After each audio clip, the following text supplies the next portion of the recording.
മലയാള സിനിമയെ ഭരിക്കുന്ന ഒരു പവർ ഗ്രൂപ്പ് ശരിക്കും അതൊരു മിഥ്യയാണോ? അങ്ങനെ ഒരു സംഭവം ഉണ്ടോ?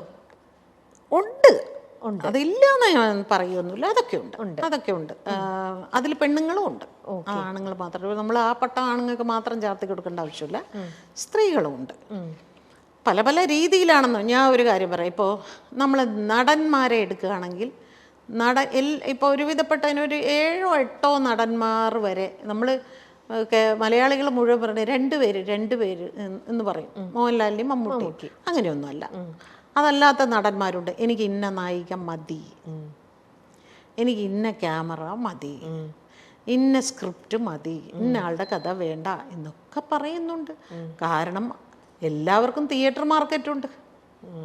ഇതിനെല്ലാം നിർമ്മാതാക്കളും സംവിധായകരും ഓക്കെ എന്നും പറയുന്നുണ്ട്. അപ്പോൾ എങ്ങനെയാണ് അവർ പ്രമുഖരാകുന്നത്? ആർക്കൊക്കെ ഇതിൽ കൈയുണ്ടെന്നൊന്ന് ആലോചിച്ച് നോക്കും. തിയേറ്ററുകാർക്കുണ്ട്, ചാനൽ OTT പ്ലാറ്റ്ഫോമിനുണ്ട്, പിന്നെ പ്രൊഡ്യൂസേഴ്സിനുണ്ട്, ഡയറക്ടേഴ്സിനുണ്ട്. എല്ലാവരും കൂടിയാണ് അവരെ പ്രമുഖരാക്കുന്നത്. അയ്യോ, അങ്ങേരില്ലാതെ പറ്റില്ല. അപ്പം അങ്ങനെ ഒട്ടുമിക്ക നടന്മാർക്കും അങ്ങനെ സജഷൻസ് ഉണ്ട്. പക്ഷേ ഒരിക്കലും ഒരു നടിക്ക് എനിക്ക് ഇന്ന നായകൻ വേണം എന്ന് പറയാനുള്ളൊരു പവർ ഇവിടെ ഇല്ല. പക്ഷേ പിന്നെ എങ്ങനെയാണ് ഇതിൽ സ്ത്രീകൾ പ്രമുഖരാകുന്നത് എന്ന് ചോദിക്കും. അതെങ്ങനെയാന്ന് വെച്ചാൽ ചില നടിമാർ പറയും എനിക്ക് ഇന്ന മേക്കപ്പ് മാൻ മതി, അല്ലെങ്കിൽ ഇന്ന മേക്കപ്പ് ആർട്ടിസ്റ്റ്, അത് മെയിൽ ഓർ ഫീമെയിൽ, അല്ലെങ്കിൽ ഇന്ന ഹെയർ ഡ്രസ്സർ മതി. അപ്പോൾ പ്രൊഡ്യൂസർക്ക് ഇഷ്ടമുള്ള അല്ലെങ്കിൽ കമ്പനിക്ക് ഇഷ്ടമുള്ള ഒരു ഹെയർ ഡ്രസ്സറെയോ ഒരു മേക്കപ്പ് മാനെയോ അവർക്ക് വെക്കാൻ പറ്റില്ല.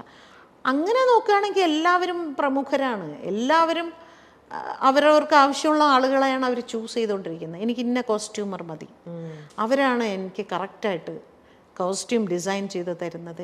ഈ ഇന്ന ഹെയർ ഡ്രസ്സർ, അവർ മനോഹരമായിട്ട് എനിക്ക് ഹെയർ സ്റ്റൈൽ ചെയ്ത്, ഇവരെല്ലാവരും. അപ്പോൾ അങ്ങനെ ഒരു ആർട്ടിസ്റ്റ് ഒരു ഹെയർ സ്റ്റൈലിസ്റ്റിനെ കാസ്റ്റ് ചെയ്യുമ്പോൾ ചൂസ് ചെയ്യുമ്പോൾ അവരഭിനയിക്കുന്ന സിനിമകളിലെല്ലാം അവരായിരിക്കും. അപ്പം മറ്റവർക്ക് പണിയുണ്ടാവില്ല. അതൊക്കെ പ്രമുഖർ തന്നെയാണ്. ഇപ്പം ഞങ്ങളുടെ ഡബ്ബിങ്ങിൻ്റെ ഞാൻ പറയാം, നായിക ശബ്ദം മറ്റുള്ളതിലൊന്നും ഇവരാരും ഇടപെടില്ല. അതായത് നടന്മാർ അവർ പറയാറുണ്ട്, അവരുടെ ശബ്ദം വേണ്ട.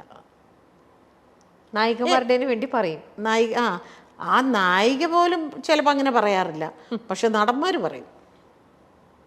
അത് പ്രത്യേകിച്ച് മലയാള സിനിമയിൽ ഏറ്റവും വലിയൊരു നടൻ തന്നെ എൻ്റെ ഒരുപാട് സിനിമകൾക്ക് അദ്ദേഹം പറഞ്ഞിട്ടുണ്ട്, അവർ വേണ്ട, നമുക്ക് അവർ വേണ്ട. ഒരുപാട് സിനിമകൾക്ക് പറഞ്ഞിട്ടുണ്ട്.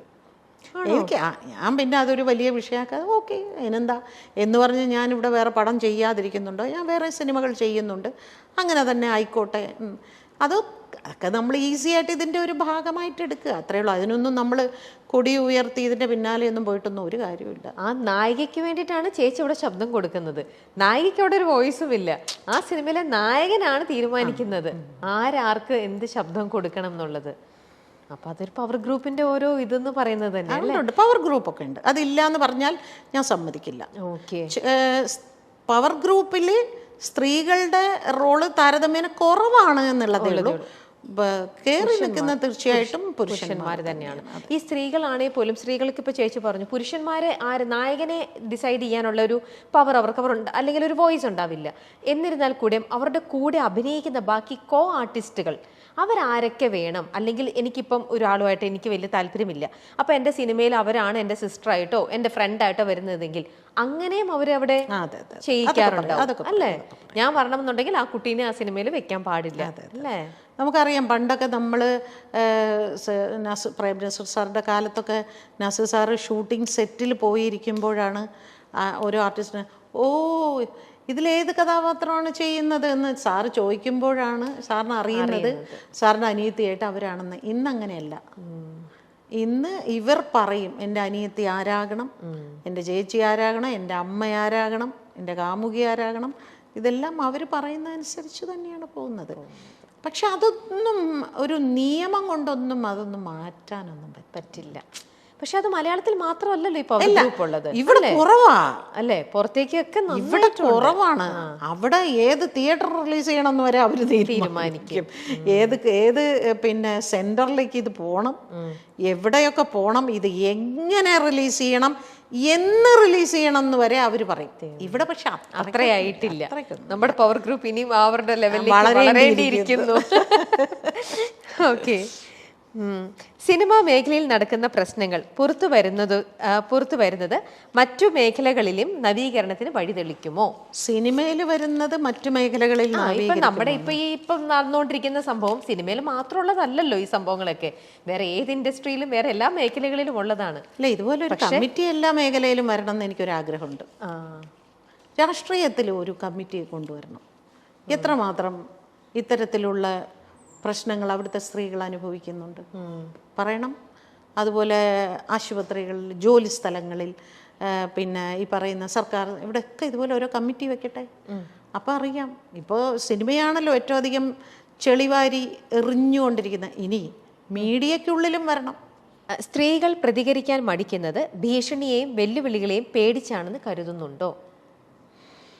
ഭീഷണി ഉണ്ടാവും, ഡെഫിനറ്റ്ലി ഉണ്ടാവും അല്ലേ? അതുകൊണ്ട് തന്നെ ഞാൻ നേരത്തെ പറഞ്ഞ കാര്യത്തിലും ഉണ്ട്. ഒരു വിരട്ടലൊക്കെ എല്ലായിടത്തും ഉണ്ടാവും. ഇപ്പോൾ ഞാനിപ്പോൾ ഇവിടെ വന്നിരുന്ന് തുറന്ന് സംസാരിക്കുന്നതിന് എനിക്ക് എൻ്റെ ജീവിതത്തിൽ ഞാൻ ആദ്യമായിട്ടാണ് ഈ ഹേമ കമ്മിറ്റി റിപ്പോർട്ട് വന്നതിന് ശേഷം എൻ്റെ പ്രതികരണങ്ങൾ കൊണ്ട് എനിക്കിപ്പോൾ നിരന്തരം ഭീഷണി ഫോൺ കോൾസ് വരുന്നുണ്ട്. ഇത്രയും കാലം എനിക്ക് ഈ അനുഭവം ഉണ്ടായിട്ടില്ല. പക്ഷേ ഇപ്പോൾ അത് IT സെല്ലിലേക്ക് അങ്ങോട്ട് കൊടുക്കുമ്പോൾ ഇവർ നോക്കിയിട്ട് വരണം, ആന്ധ്രാപ്രദേശിൽ നിന്ന് വരുന്നു, മഹാരാഷ്ട്രയിൽ നിന്ന് വരുന്നു. ഇന്നലെ രാത്രി 12 മണിക്ക് വന്നത് വെസ്റ്റ് ബംഗാളിൽ നിന്ന്. എന്ത് വിളിക്കുന്ന ചേച്ചി? വെട്ടിക്കളയും, കൊന്നുകളയും, അടിക്കും എന്നൊക്കെ പറഞ്ഞാണ് ഈ വിളിക്കുന്നത്. അവിടുന്ന് വിളിക്കുന്നവങ്ങളെല്ലാം മലയാളികൾ തന്നെ, മലയാളികളാണ് വിളിക്കുന്നത്. അതാണ് രസം. നല്ല മനോഹരമായ മലയാളത്തിൽ സംസാരിക്കുന്നു. ഇന്നലെ വിളിച്ച് എന്നെ ഭീഷണിപ്പെടുത്തിയത് നീ ഡ്രഗ് മാഫിയക്കെതിരെ ഇറങ്ങുമോടി എന്ന് ചോദിച്ചുകൊണ്ട്. പൊതുവേദിയിൽ വാക്പോരുമായി പാർവതി തിരുവോത്തും ഭാഗ്യലക്ഷ്മിയും. WCCയുമായി ബന്ധപ്പെട്ടാണ് ഇരുവരും തമ്മിൽ വാക്ക് തർക്കമുണ്ടായത്. ഭാഗ്യലക്ഷ്മി പലപ്പോഴായി WCCക്കെതിരെ ഉന്നയിക്കുന്ന വിമർശനങ്ങൾ ഇതാദ്യമായിട്ടാണ് നേർക്കുനേർ ചർച്ചയാകുന്നത്. അത്യന്തം നാടകീയമായിരുന്നു ഇരുവരുടെയും ചോദ്യങ്ങളും ഉത്തരങ്ങളും. കേരള ലിറ്ററേച്ചർ ഫെസ്റ്റിവൽ വേദിയിൽ സ്ത്രീയും സിനിമയും എന്ന വിഷയത്തെ ആസ്പദമാക്കിയുള്ള ചർച്ചയ്ക്കിടയിലായിരുന്നു സംഭവം. സിനിമാ ലോകത്ത് സ്ത്രീകൾ അനുഭവിക്കുന്നതും നേരിട്ടതുമായ വിഷയങ്ങളും ഹേമ കമ്മിറ്റി റിപ്പോർട്ടും പരാമർശിച്ച് സംസാരിച്ച പാർവതി WCC സിനിമയിലെ സ്ത്രീകൾക്കായി തുറന്നുവെക്കുന്ന ഇടത്തെപ്പറ്റി സംസാരിച്ചു. നമുക്ക് എന്തും തുറന്നു പറയാനുള്ള ഒരു ഇടമുണ്ട്. അവിടെ ആർക്കും വന്ന് പറയാനുള്ളത് പറയാം. വിമർശിക്കാനുള്ളവർക്കും അവിടേക്ക് വരാമെന്ന് പാർവതി പറഞ്ഞു. ഇതിനു മറുപടിയായിട്ടാണ് കാണികൾക്കിടയിൽ നിന്ന് ഭാഗ്യലക്ഷ്മി സംസാരിച്ചു തുടങ്ങിയത്. WCCയോടുള്ള നിർദ്ദേശം എന്ന മട്ടിലാണ് ഭാഗ്യലക്ഷ്മി സംസാരിച്ചു തുടങ്ങിയത്. ഈ ഓർഗനൈസേഷൻ കുറച്ചുകൂടി ആളുകൾക്ക് സംരക്ഷണം കൊടുക്കുന്ന രീതിയിലാകണം. ഇരുന്ന് സംസാരിക്കാനും അവരോടൊപ്പം കുറച്ചു സമയം ചെലവഴിക്കാനുമുള്ള ഒരു സ്പേസ് നൽകാനുള്ള ഒരു ശ്രമം WCC നടത്തിയാൽ നല്ലതാണെന്ന് എനിക്ക് തോന്നുന്നു. കുറെ കൂടി ആളുകൾ നിങ്ങളിലേക്ക് വരാൻ ശ്രമിക്കും. ഞങ്ങൾ എങ്ങനെയാ മാഡം അവരുടെ അടുത്തേക്ക് പോകേണ്ടത് എന്ന് എന്നോട് സ്ത്രീകൾ ചോദിക്കാറുണ്ട്. ഡബ്ബിംഗ് ആർട്ടിസ്റ്റുകളല്ല, അവർക്ക് പരാതിയില്ല എന്ന് തന്നെ വെച്ചോളൂ. ചോദിക്കുന്നത് മറ്റൊരുപാട് ആർട്ടിസ്റ്റുകൾ, ടെക്നീഷ്യൻസ് ആയിട്ടുള്ള സ്ത്രീകൾ, അങ്ങനെ പലരും. ഞങ്ങൾ എങ്ങനെയാ മാഡം അങ്ങോട്ട് പോകേണ്ടത്, ആരുടെ അടുത്തേക്കാണ് പോകേണ്ടത് എന്ന് ചോദിക്കുന്ന ഒരു ചോദ്യം ഇവിടെ നിൽക്കുന്നുണ്ട്. അപ്പോൾ അതുകൂടി ഒന്ന് നിങ്ങൾ പരിഗണിക്കണം എന്നുകൂടിയാണ് എനിക്ക് ഇത്രയും ആളുകളുടെ മുന്നിൽ വെച്ച് നിങ്ങളോട് പറയാനുള്ളത്. ഞാൻ ഇവിടെ വെറുതെ ഇരുന്ന് കേട്ടിട്ട് പോകാം എന്ന് കരുതി തന്നെയാണ് വന്നത്. പക്ഷേ എനിക്ക് അങ്ങനെയല്ല തോന്നിയത്. എന്റെ ഭാഗത്ത് നിന്നുള്ള ഒരു സജഷൻ ഉണ്ടാകണം എന്ന് ഭാഗ്യലക്ഷ്മി പറഞ്ഞു.